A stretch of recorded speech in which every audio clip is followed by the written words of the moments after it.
started streaming. What's up, everyone? Happy Friday. We're going to talk about Frampton Comes Alive as an album and why it's, to me, the greatest live record ever.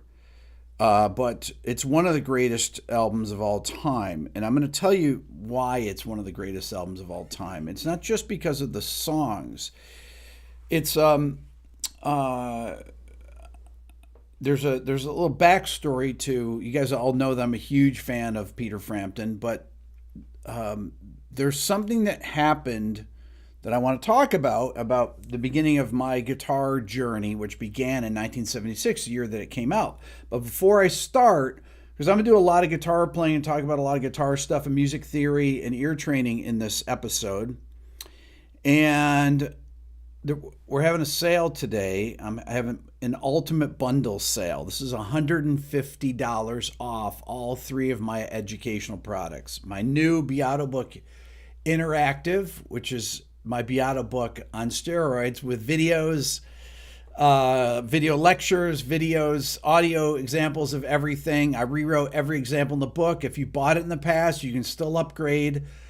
If you haven't bought it, you should buy it as part of this bundle because it comes with my ear training course, my Beato Ear Training, and my Quick Lessons Pro guitar course. If you see me post the shorts that I have on here, it has things for my shorts in there, and it's a 5-hour guitar course. It's all for $119, which is $150 off. Okay, so that's normally it would be about $280, and I'm selling it all for $119. So, anyways. Going back to 1976, so I just finished 8th grade, okay? I start the summer living in Fairport, my hometown up in Rochester, New York, and the first week I'm at this place called Potter Park. It's 3 days into my summer vacation, and I stepped in this hole on the soccer field and I was goofing around. And my body twisted around and I broke my ankle really badly. I had to ride my bike home with one foot. I get home, immediately have to go to the hospital, and it was such a bad break. The orthopedic surgeon said I was going to have the cast on for all summer. 13 weeks I had my cast on. So I'm stuck on the couch, no walking cast. They didn't do stuff like that. They didn't do splints. It's just a hardcore cast on. And I'm sitting there bored out of my mind. The entire summer ruined. So I thought, not realizing that the course of my life was going to change here.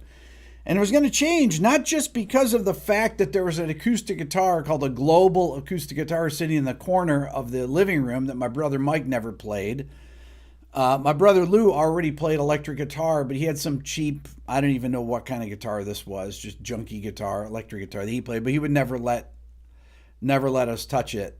My brother John and I, we'd watch him sit there and play the Allman Brothers tunes and noodle around in the pentatonic scale, but we didn't know what scale it was. He would just kind of move around. Anyways, so I just got sick of being bored, and I grabbed my guitar, this guitar in a Mel Bay book, and I started teaching myself. Now, I already played the cello and then the bass, so I already had chops. Like, I could figure out things, and I could play them because I had finger coordination. Now, the guitar's tuned in fourths like the bass, so most people go from guitar to bass. I went from bass to guitar.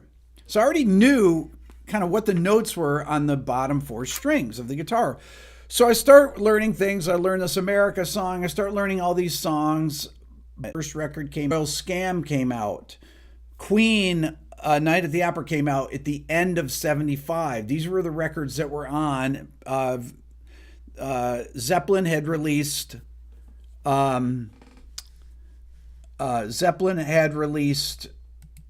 the Billy, is the internet plugged in? Because it says I'm not getting enough signal here. Yeah, it's working for me over here. Okay. All right. Anyhow, so Zeppelin had come out with Physical Graffiti the year before, then Presence. So this was kind of what was going on. My first solo, I've told you I learned with Jimi Hendrix, but really the Frampton record was massively big in the summer of 1976. It was on the radio all the time. So I was being bombarded with this, and I had the record because one of my brothers bought the record. So it was one of the records sitting there that I was able to learn stuff, to sit there and learn stuff off of. Anyhow, so I put on the record, and, you know, back then you did things like you would listen to records from start to finish. So I put on the first song. I didn't know anything about the record other than Do You Feel Like We Do, Baby I Love Your Way, and Show Me the Way. Those were the singles. But those were getting big. Like Do You Feel Like We Do was really big in my town at the time. So I knew those songs. But anyways, I start on this first song called Something's Happening, right? So it starts out, they introduce the band, and Frampton comes out, and they start playing this song.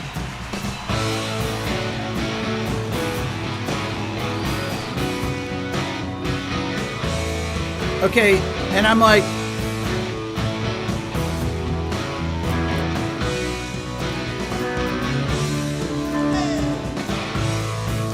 okay, so it starts out.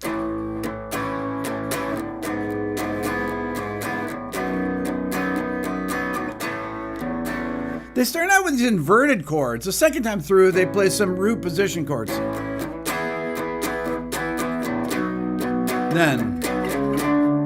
Then they go to D major. So already in the beginning, I was like, oh, that's kind of weird, right? So I start listening to the song.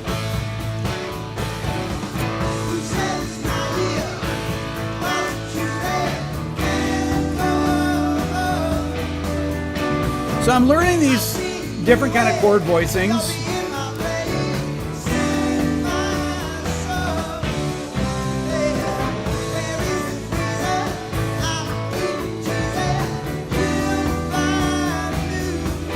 Okay.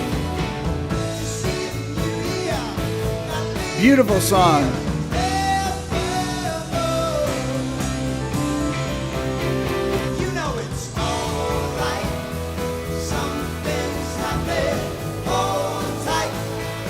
This is really just a killer. Now here's the first guitar solo. Check it out.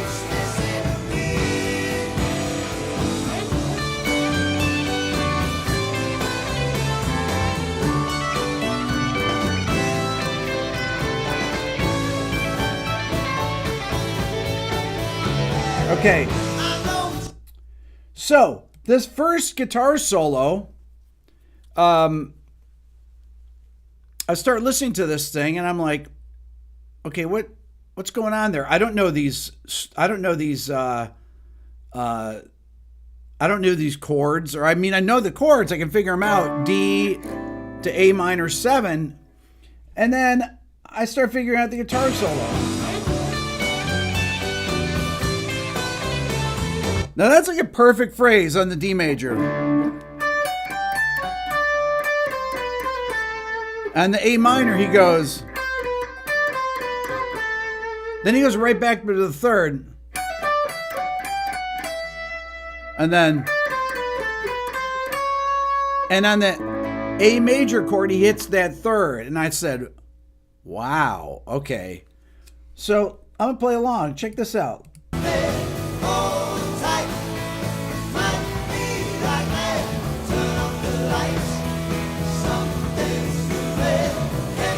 I love how this.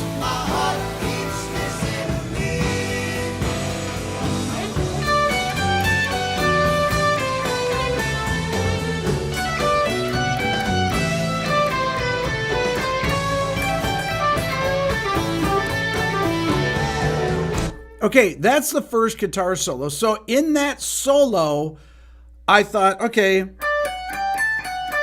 and I see that D major chord right there. He's outlining the A minor. Then he goes right back up on the D.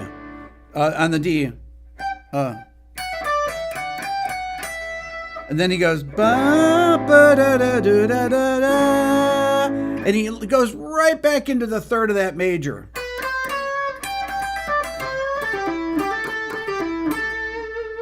Okay, so that's the first solo. Now the second solo is over different chords. Here's the second solo.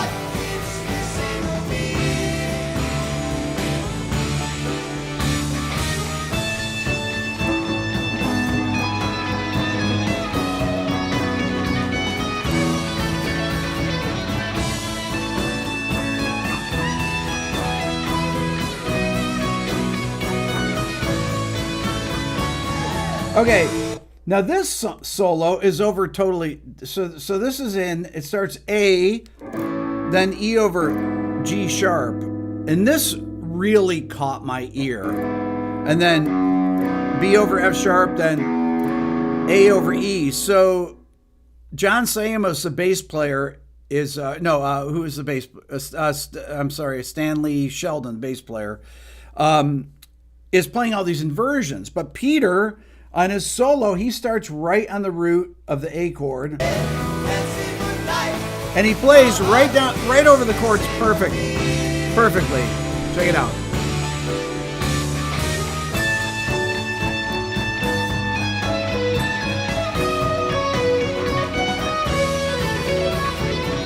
Okay, so right there he goes, so he's like, right there, that's E major triad. Then when he goes to the B chord, he goes to the third.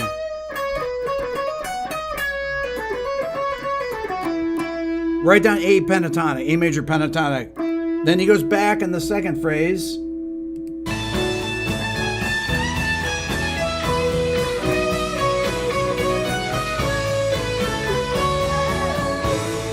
Okay, then the next solo he has is over the same chord progression, but he plays it differently.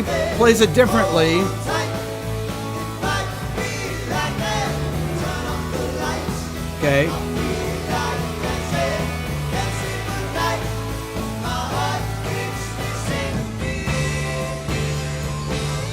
Right here.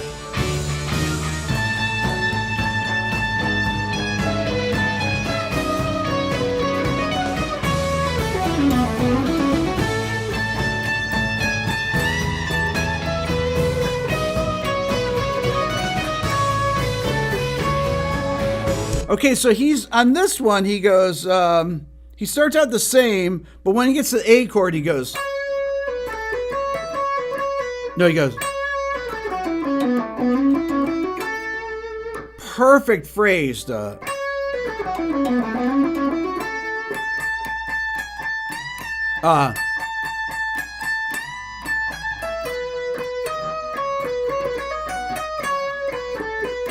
This is where I started to learn where thirds were, where sixes were, these,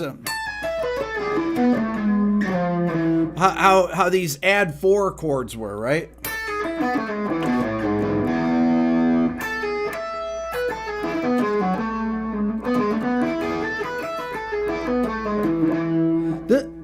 I learned so many things from these.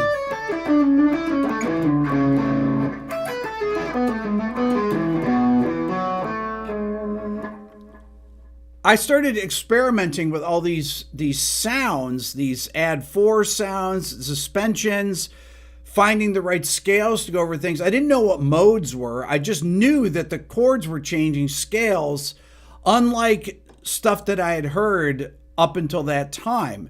The other record that came out, Royal Scam, had the Kid Charlemagne solo on it. And that did the same thing, where Larry Carlton was following along on Kid Charlemagne and on Don't Take Me Alive. He followed along with the chord changes. And I started saying, okay, so you basically you figure out what the chords are, and then you just go to the notes. You go to the notes that are in the chords, and then you intersperse blues licks in with that, right?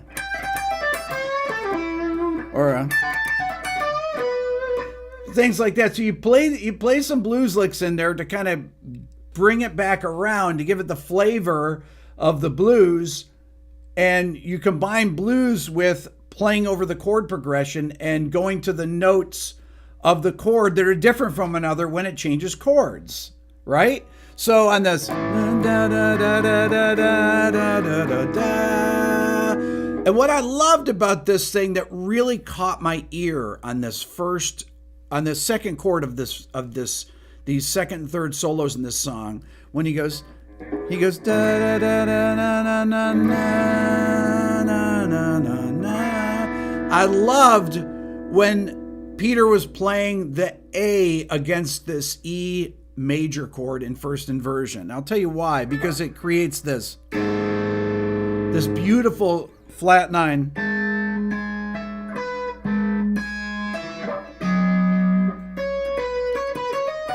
I love the sound of that flat nine interval. I've used it ever since then. I love it.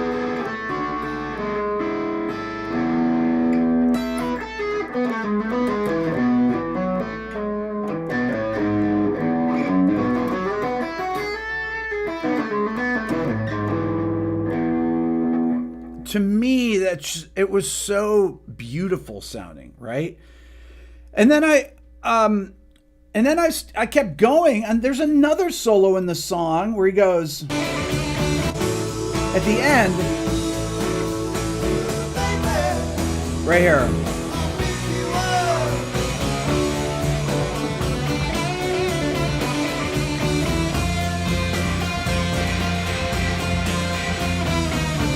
So on this, he's on D, it goes.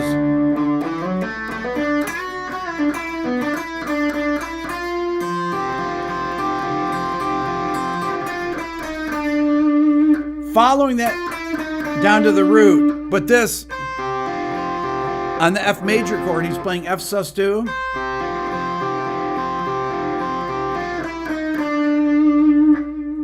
So this is the first song on the record, and I learned all four of these solos, okay? So I'm playing along with them, and I learned so much just from the first song, and it was not even a single. This is just the opening track on here, right?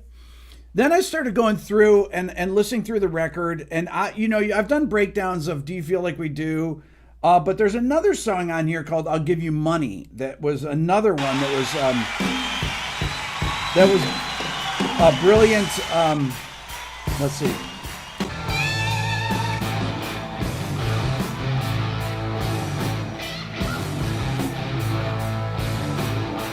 Right here.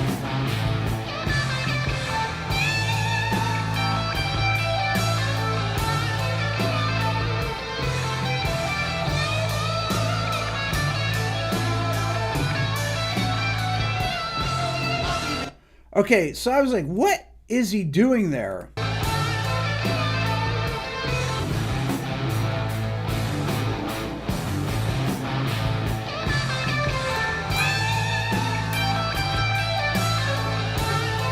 So I'm like, so he goes, so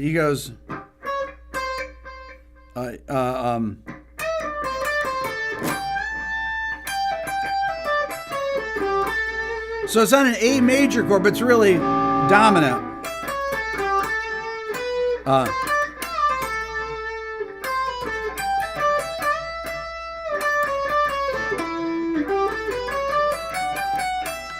Okay, let me hold it up here so you can see what I'm playing.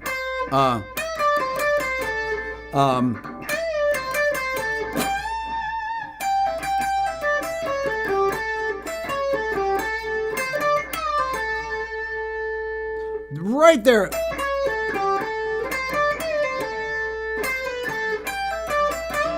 He's using this minor third.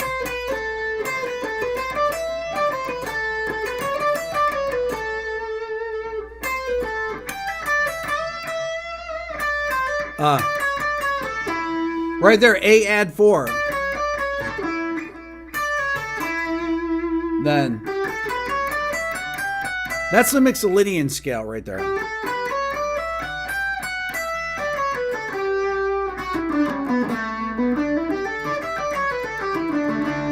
So I started learning that, and I was like, I love the sound of that.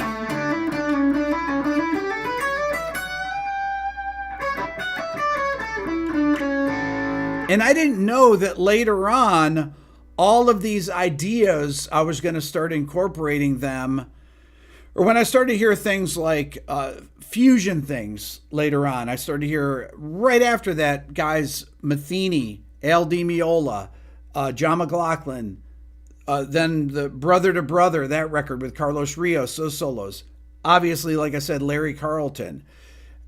Brian May. When I heard Bohemian Rhapsody and I started learning Brian May's solos, all of these solos were fit perfectly over the chord progressions, right? And I started to learn the theory of how chords were put together because of the way the solos were played over the chord progressions. And this is a really key thing. And this is where the ear training and ear development is crucial, right? The fact that I heard the stuff and I was like, I have to know what that is.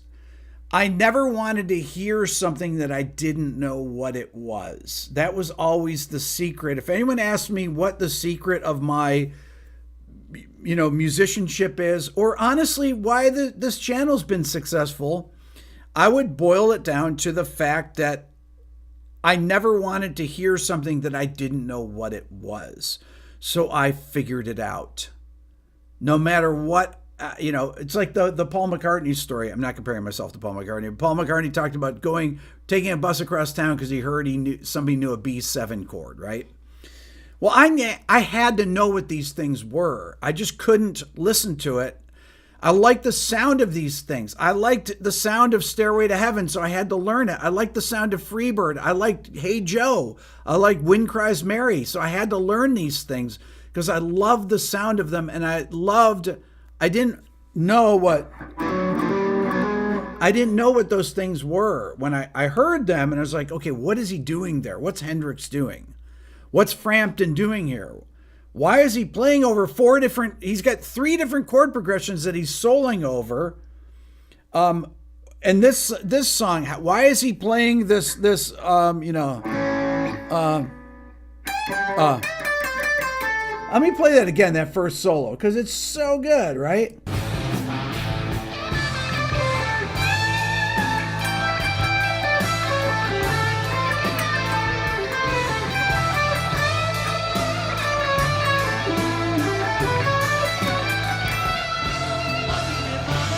It's very hard to play my guitar up like this. It's very awkward. But those are modes right there. I didn't know they were modes. I didn't know anything. I just knew that I loved the sound of that.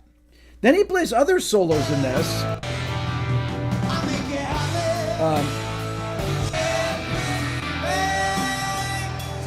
Let's see.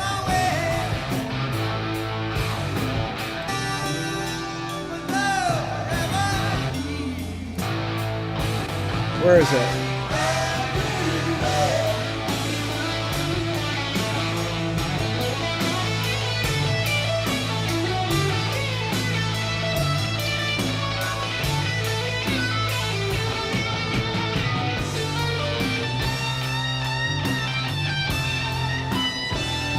Okay, so right here, this is... Then he goes... So it's like G minor 7 to C, and he goes...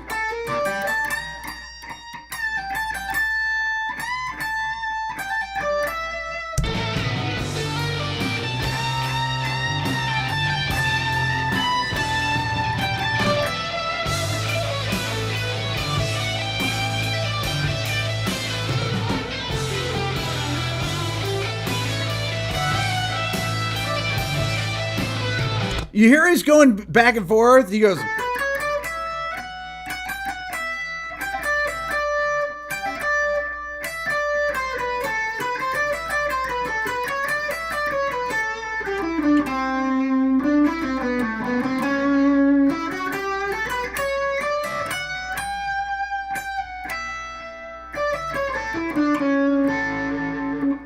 And I just knew that I was going to play guitar forever after that. Right? I started playing with all these records. Boston's first record came out. I started playing along with the Allman Brothers. My brother Lou was the biggest Allman Brothers Eric Clapton fan. So we had all these records at the house, and these are the things I learned. You basically learn whatever you have. I couldn't afford to buy any records, so pretty much what my older siblings had, my brother Ray, my brother Lou, or my sisters, they had Beatles records, they had Stones records, things like that. I would just learn the stuff that I had available there that I could learn off the albums. That song is called "I'll Give You Money." Then there's "Lines on My Face," which has some of the greatest solos.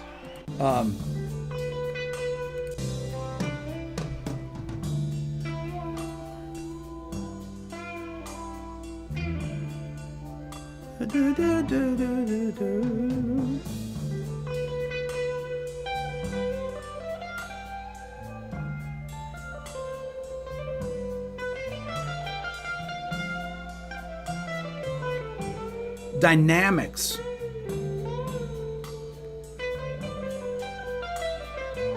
Then he goes double time.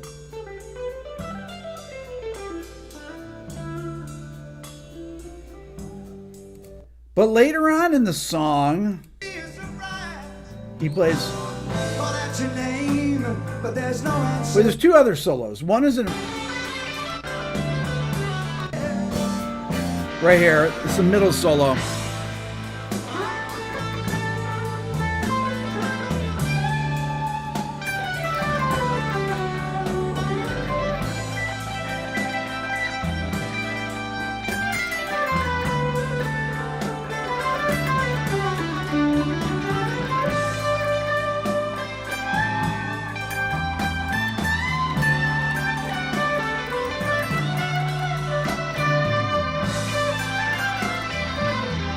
Wow. This is changing keys so many times. So he plays, at the beginning of this is like.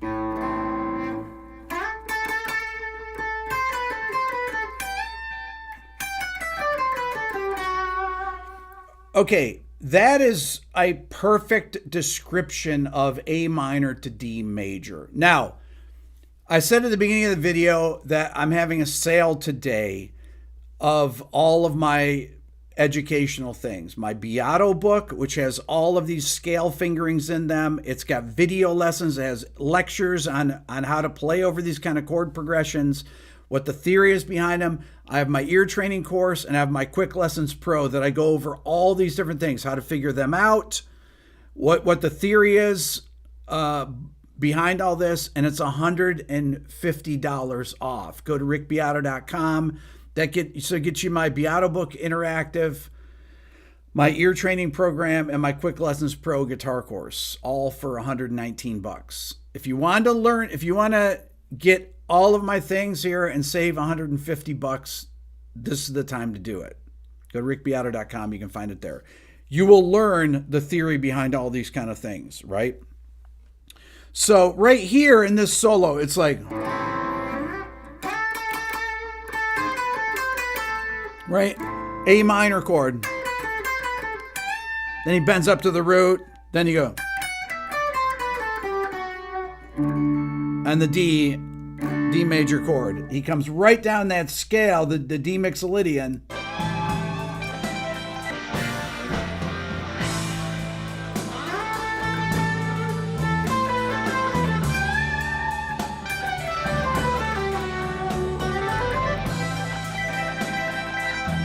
Then,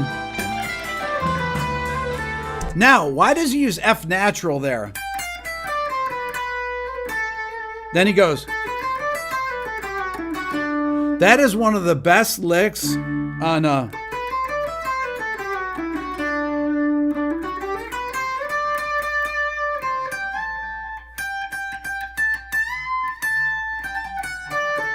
this is amazing how it flows over the chords. This is like a Larry Carlton solo, honestly.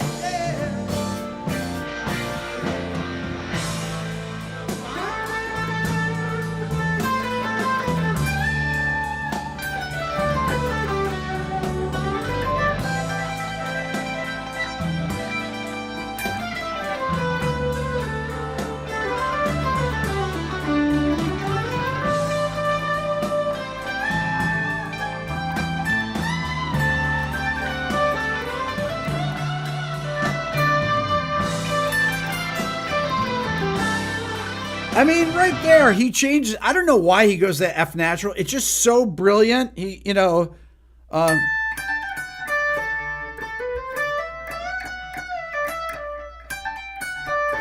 I love that. Then,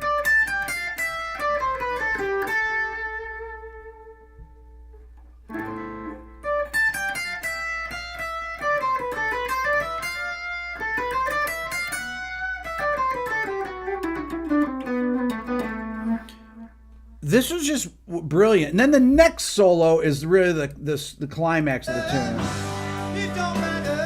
So this is check this out.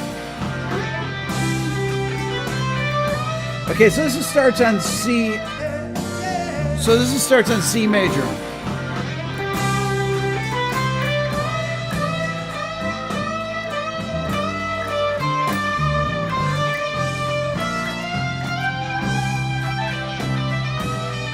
Okay.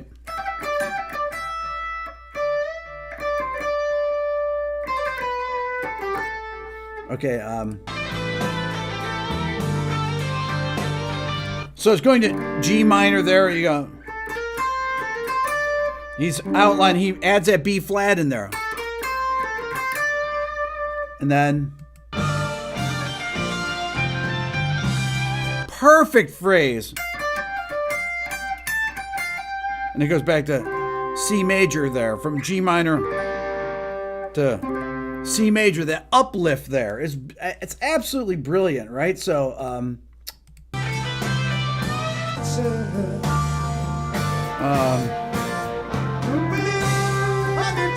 well, there it is.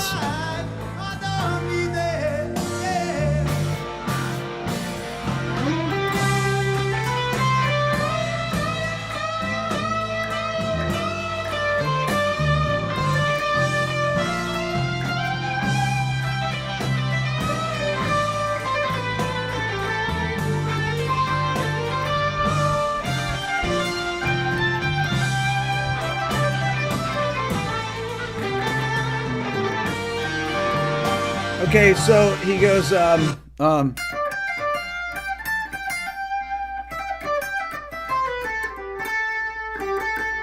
right there, A minor.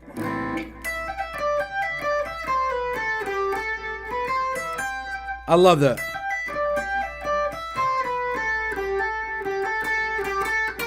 Then we go to G minor. He walks right up to the third and just plays the G minor triad. So there's your C major.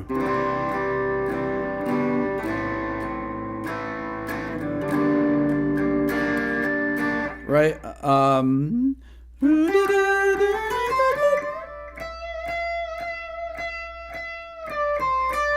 There's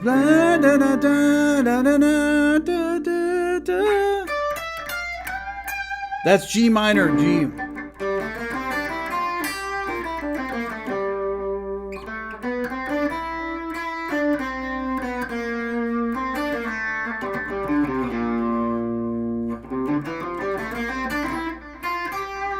All those key changes are that just grabbed my ear. That's how I became.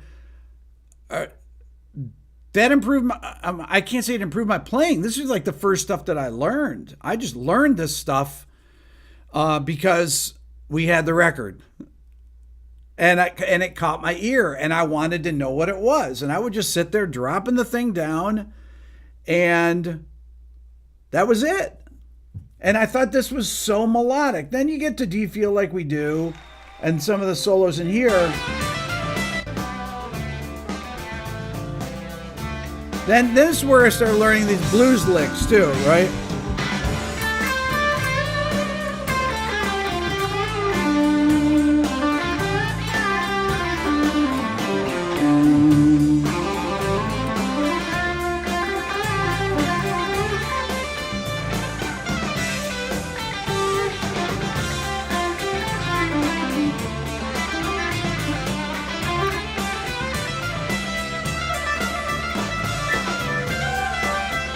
Okay, so Frampton's going like How's he start out here? So yeah, this is like the first solo after the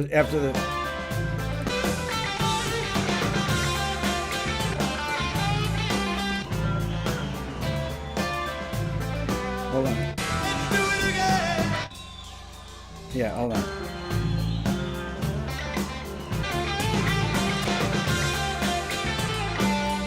Oh yeah, okay, so here it is. Sorry. It's hard to find these things with long songs.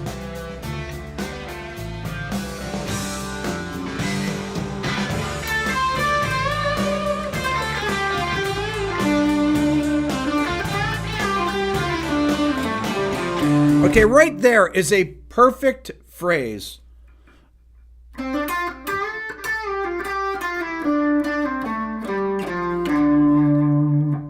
Genius. That's where the Dorian thing is.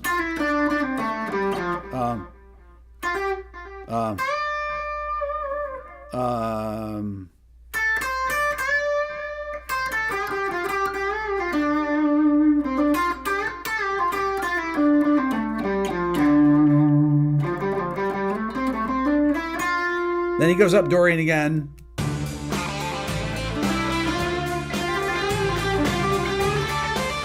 Yeah.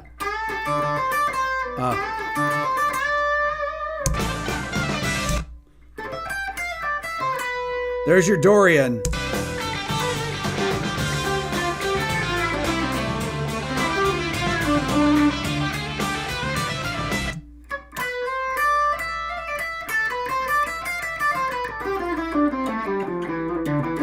Now, that's when I learned Dorian, and I learned that you can play Dorian and the blues scale together. And I heard it in the Allman Brothers too. The Allman Brothers did the same thing. And Hendrix would use those notes too, and Larry Carlton would use those notes. The Dorian notes, the Mixolydian notes, that kind of stuff. Frampton does it more even later on this thing, on this solo.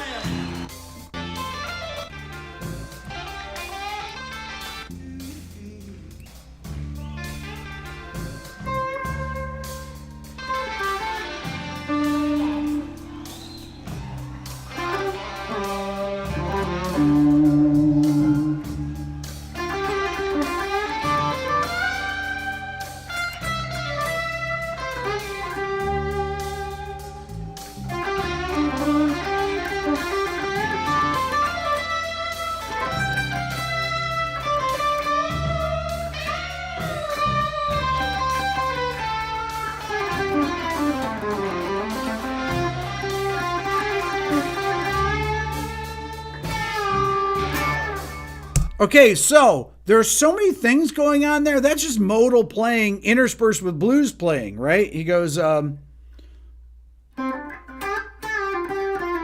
on. What's he do there?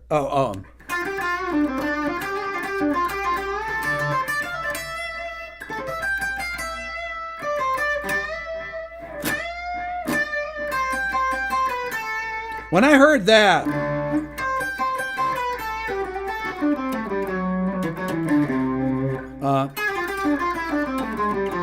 I heard that Dorian with the blues in it.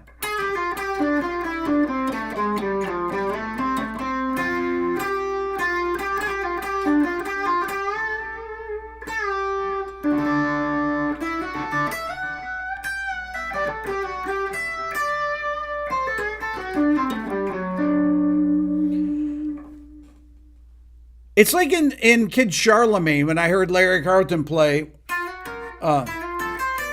What's he play? Yeah.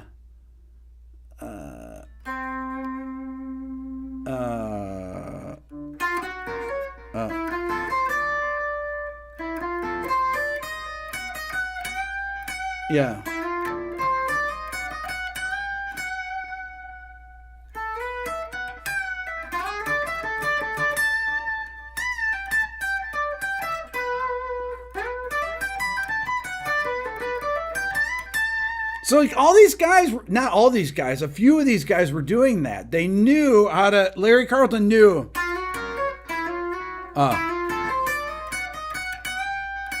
He's like going to, It was like D minor to B major. G major, D minor. Then he goes up to the third of the B7. There's your B major chord. Then he goes to the third of the E minor. Then he on a D chord, he goes.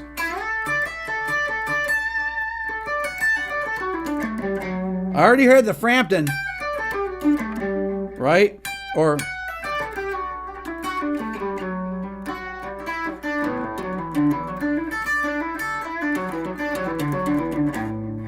love those sounds. Add 4s, add 9s.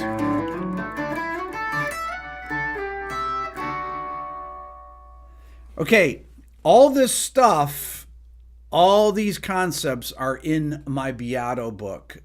They're all the things to develop your ear to figure these things out are in my ear training program. And then my Quick Lessons Pro is where I take ideas like that and I develop them, or I will play an idea and you'll hear me do my thing. I do it on shorts on here or on Instagram. And then I talk about, I did a thing this week. I'm playing a D major chord and I'm talking about the bebop.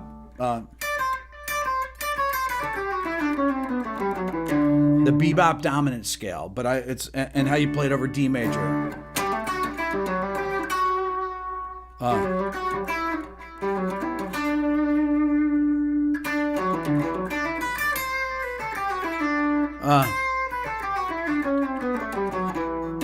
Played something like that. I forget what I played.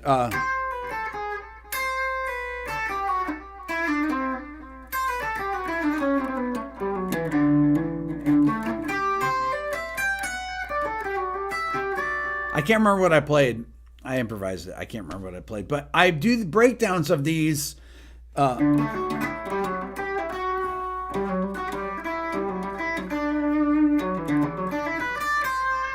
There's that D7, right?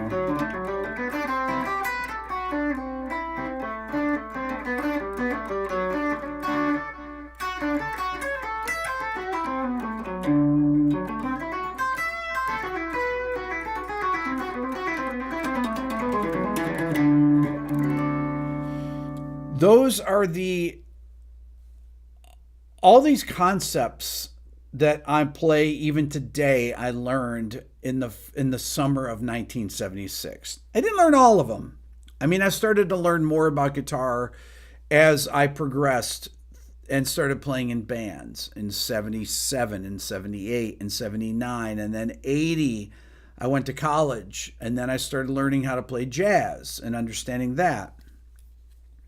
And I started hearing, and Van Halen came out in 78, and the Police came out in 78, and all these important records, and the Cars came out in 78, right? But then I was listening to Miles and Coltrane and Charlie Parker, and all these things that I talked to Derek Trucks about this week, right? We were talking about Elvin Jones and McCoy Tyner and Sun Ra and all these jazz records that he listened to when he was when Colonel Bruce Hampton was telling about him, or his Uncle Butch was telling him about these things. And these are the same records that I listened to. So when I'm talking to him, we came from that same era. Even though he's 17 years younger than me, he grew up with the same influences that I grew up with. Just 17 years later, basically, where he started when he was really young. Well, he started when he was, I don't know when he started, actually, when Derek started, but he's been playing guitar a long time now, 35 years probably, something like that. And each year every time these new things came out, you needed to be able to figure them out. And when Van Halen 1 came out, nobody knew how to play that stuff. They just didn't. They were, we had to figure these things out, and nobody knew there was two-handed tapping. I was like, how's he getting those notes? And there was really only one way he could get them, and we finally figured out about the two-handed tapping. right? So that was, completely new way to play the guitar that people hadn't done before, at least people that I knew. There were no magazines, there was no YouTube, there was no tablature, nothing. You had your album, you had your stereo, and you had the needle that you drop. And if you're lucky, you had a cassette player too. We had cassette players. They were common by the late 70s there. But pretty much everything that I learned off albums, off the actual LPs. And I wore them out. That was the thing. But, the ear training, I was lucky enough to have an incredibly good ear. But when I became a college professor, I developed all the strategies for my ear training program. Because I taught a remedial ear training course for people that had trouble learning how to recognize intervals, chords, seventh chords, chords with added note things, how to sight sing, melodies. And these things are in my ear training program. If you go to my rickbeato.com and you want to learn how to do all this stuff, buy my ultimate bundle. I don't mean to be a sales guy here, but this is how you can learn these same concepts. It's $150 off for the 3 things. Go there. All the music theory is in my there's hours of this stuff on there. You just watch the videos. There are video lectures in my Beato book about theory, how to build chords, what's the theory behind them, and all the stuff right down to playing of this stuff, right? Then the ear training course teaches you how to hear them. When you hear them, how do you know what you're hearing? If you're hearing a chord like this, like, what is that chord? What is this chord? Well, yeah, you say, well, that sounds like the Jimi Hendrix chord. But what is that chord? What's a dominant 7 sharp 9? It will teach you how to hear those things. To be able to figure these things out. So when you're hearing these solos, right, you can just sit there and play them and figure them out fast because you kind of know what the patterns are that you're hearing. And my Quick Lessons Pro, I take concepts. I call it's non-sequential learning, where you just learn from ideas. I'll play an idea and then I'll break it down for you, what it is, what are the ideas that I'm playing, what are the kinds of things that are and I do this in the Beato book as well. There's videos of me playing this stuff, and there's recordings of everything. So you can just how does this sound? It has the notation, it has the tablature, but then you hit play button, you can hear it play. So go to my Beato thing. It's $150 off the 3 courses total. So it's the ultimate bundle. So I haven't done it in a long time since I released my new Beato book. Now, once again, if you guys have bought it in the past, anybody that's bought it, you can upgrade. You can follow the upgrade link at the beatobook.com. So this was a really, really important record. To me, it's the best live record.